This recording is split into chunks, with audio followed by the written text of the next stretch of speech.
Good morning students. High school math की class में आज आगे बताना है। तो सवाल नंबर फर्स्ट और सेकंड पार्ट मैंने कहा था आप सभी बच्चे लगा लेंगे, तो आई थिंक लगा लिए होंगे। अगर माना आपने याद कर लिए होंगे तो ये सवाल ज़रूर आप लगा लिए होंगे। अब हम चलते हैं एग्जाम्पल नंबर 7 पहले आपको बताएंगे, फिर उसके बाद एग्जाम्पल नंबर 8 बताएंगे, फिर उसके बाद आगे आपको सवाल लगाने हैं। तो सबसे पहले एग्जाम्पल नंबर 7 आप देख लें।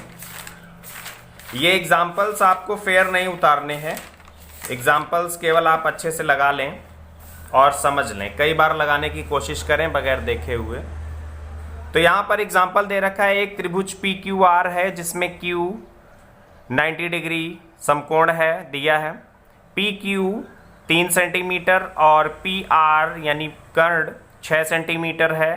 तो कोण QPR यानी ये कोण और कोण PRQ यानी ये कोण बताना है।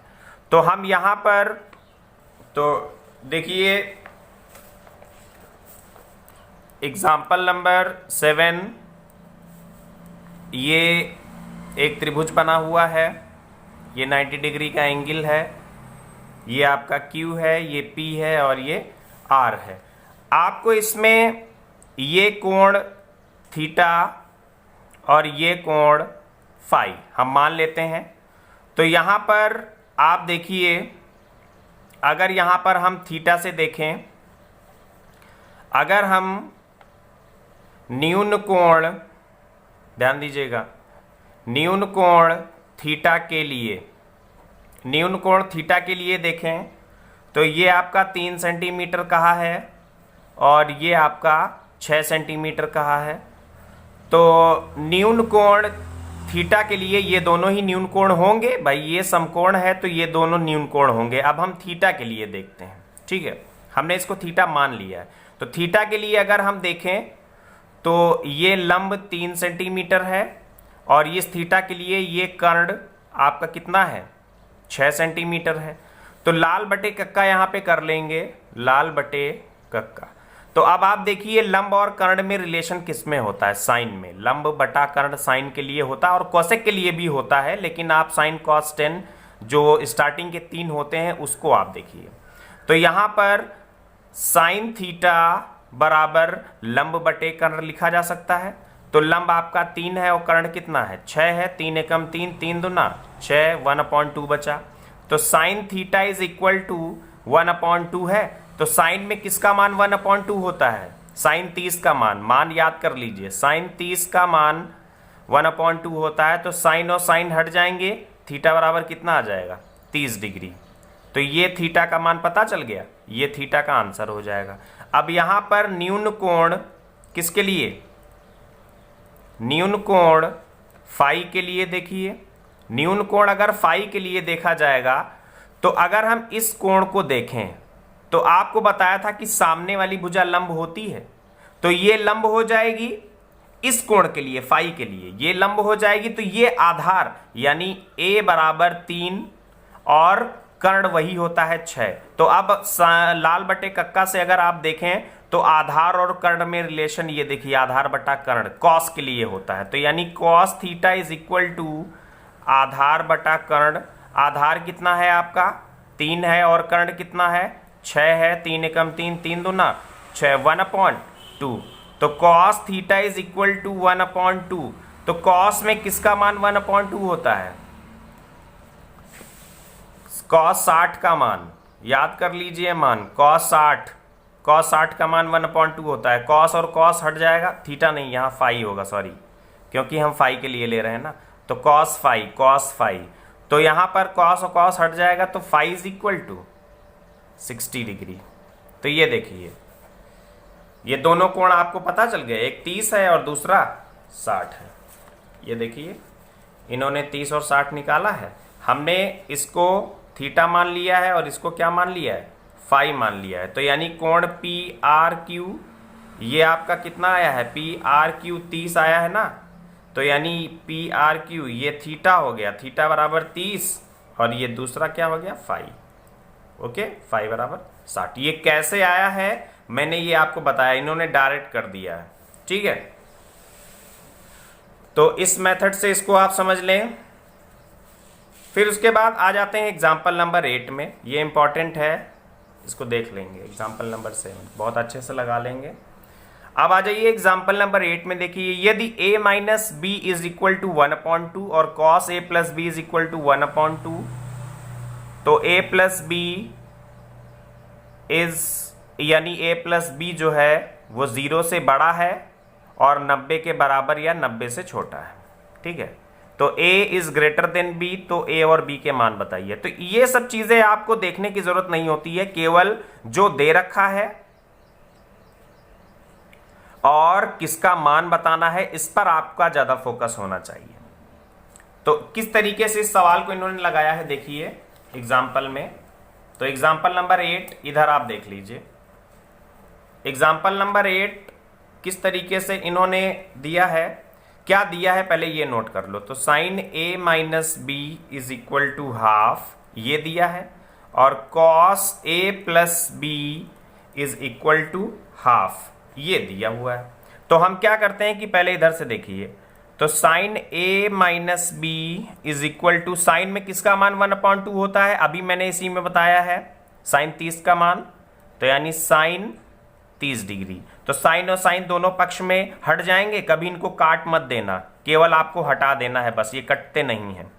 a minus b is equal to 30 degree, तो इसको मान लेंगे समीकरण नंबर 1। इधर आ जाइए, इधर cos a plus b is equal to 1/2, तो इधर cos है तो यानी इधर cos में किसका मान 1/2 होता है, cos 60 का मान, तो cos 60 यानी cos और cos हट जाएगा, तो a plus b is equal to कितना आ गया 60 डिग्री। ये हो गई इक्वेशन फर्स्ट। समीकरण 1 और समीकरण 2 आपको मिल गए। अब इन दोनों समीकरणों को हल करके a व b के मान बताने हैं, तो बड़ी आसानी से आप मान ज्ञात कर सकते हैं। समीकरण 1 और समीकरण 2 में देखिए b माइनस का है और b प्लस का है, तो यानी अगर यहाँ पे आप लिखेंगे समीकरण 1 व 2 को जोड़ने पर, तो इन दोनों को जब जोड़ा जाएगा तो a माइनस बी बराबर 30 डिग्री और a प्लस बी बराबर 60 डिग्री। इन दोनों को जोड़ेंगे तो कट जाएगा, a और a मिलके हो जाएगा 2a बराबर 60 और 30 90 डिग्री, तो a बराबर 90/2 यानी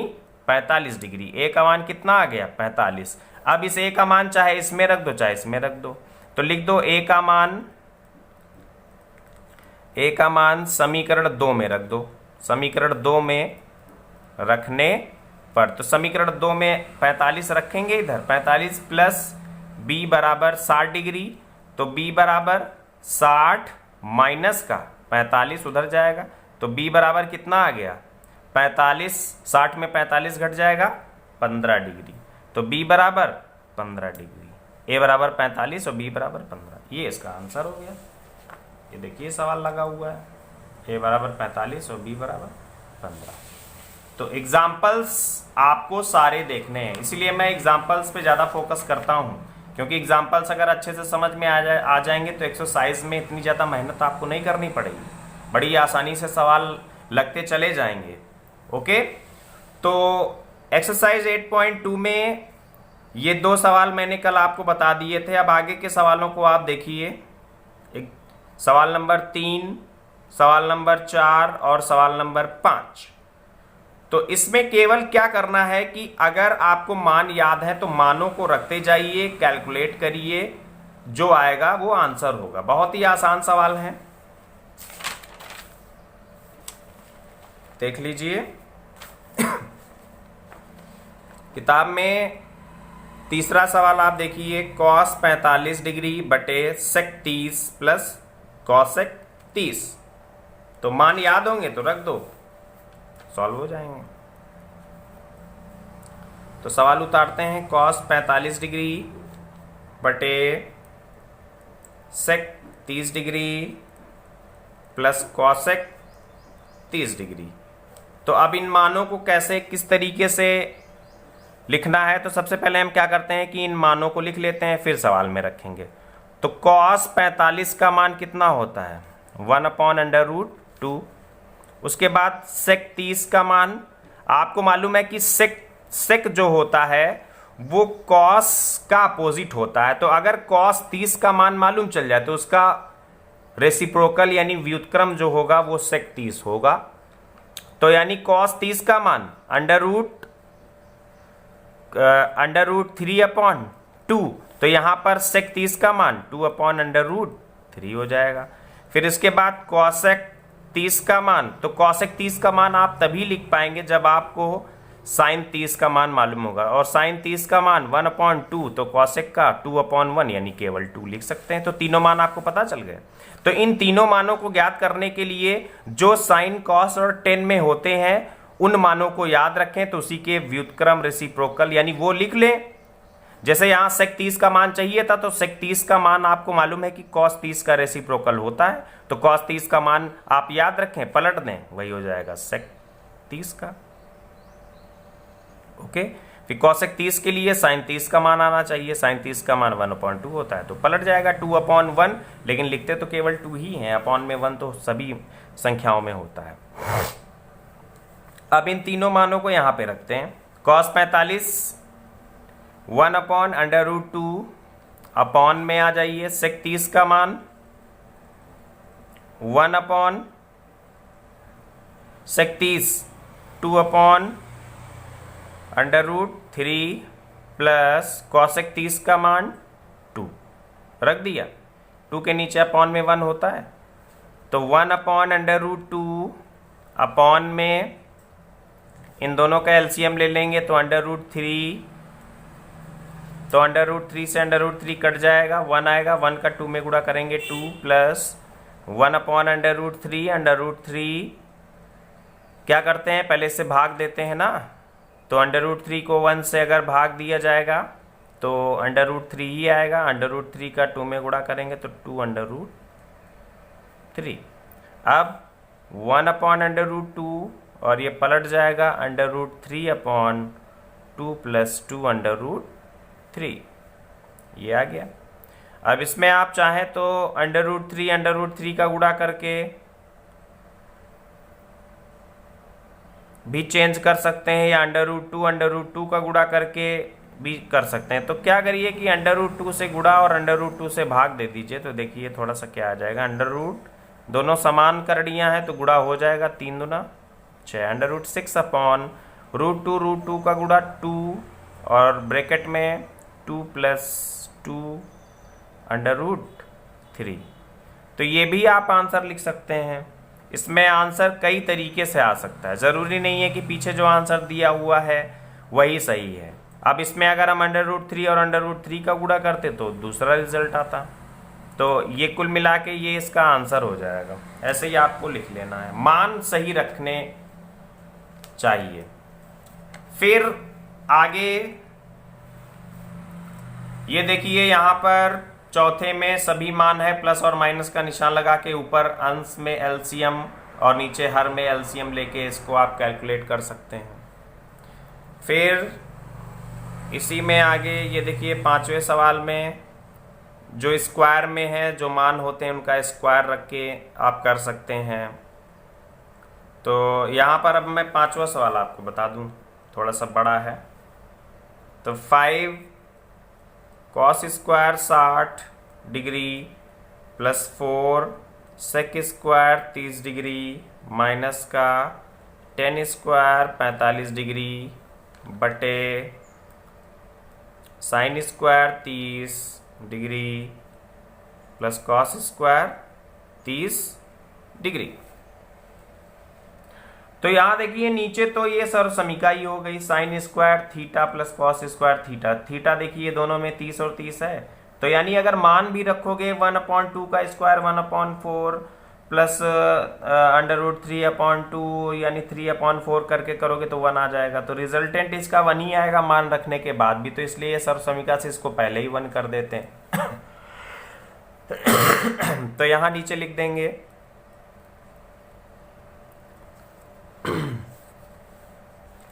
यहां नीचे लिख देंगे सर्वसमीका से sine square 30 degree plus cos square 30 degree is equal to 1। तो क्या बचेगा यहाँ पे 5 cos square 60 degree plus 4 sec square 30 degree minus 10 square 45 degree upon में 1 कोई मतलब नहीं। अब यहाँ पर ये मान देखिए, हम मान रखते हैं 5 कॉस 60 का मान 1/2 का स्क्वायर है, स्क्वायर कर दीजिए, प्लस 4 सेक 30 का मान, अभी मैंने सेक 30 का मान देखिए रखा है, तो सेक 30 का मान 2/√3 का स्क्वायर माइनस 10 45 1 10 45 का मान 1 होता है ना, 1 का स्क्वायर, तो ये आ जाएगा 5 इंटू 1 का स्क्वायर 1 और 2 का स्क्वायर 4 प्लस 4 इंटू 2 का स्क्वायर 4 और √3 और √3 केवल 3 माइनस 1, तो 5 एकम, तो यहाँ पर क्या आ जाएगा 5 एकम 5/4 प्लस 4 चौक 16/3 माइनस का 1, एलसीएम ले लीजिए, 4 3 12, इसका एलसीएम आ जाएगा 4 3 12 3 पची 15, 3 चौक 12 भाग देते हैं ना, तो 4 आया और 16 चौको 64 माइनस ये 12 आ जाएगा। अब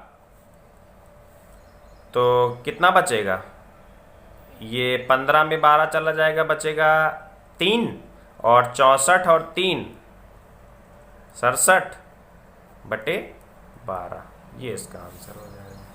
तो इस तरीके से इन सवालों को आप लगा लेंगे। ओके, अब आगे दूसरे में सही विकल्प को चुनिए। तो 1 2 3 4 सवाल हैं, चारों सवालों में 4 विकल्प दिए हैं। तो आप जिस तरीके से इधर आपने हल किया है वैसे ही इनको भी हल करेंगे, जो आएगा, जो भी मान आएगा वो किसका मान होगा आप देख लेंगे। जैसे सपोज दैट इसको हल करने पर √3/2 आ गया, सपोज दैट, तो इसमें आपको ये देखना है √3/2 किसका मान होता है। तो √3/2 होता है sin 60 का, तो जो मान आएगा उस आधार पर इनको रखेंगे, यानी डायरेक्ट वैल्यू को ना देके मान के आधार पर यहां दिया हुआ है। तो इतना, यानी जब आपको मान याद होगा तभी तो आप जान पाएंगे कि जो आंसर आपका आया है वो किस मान से मिलता है, तो वही आप टिक लगा पाएंगे। तो मान आपको याद करना ही करना है। तो इस तरीके से दूसरे के ये इतने पार्ट आप लगा लेंगे, एग्जाम्पल्स देख लेंगे और इधर के कुछ सवाल मैंने बताए ये कर लेंगे। तो आज के लिए इतना ही, कल मिलते हैं। Thank you.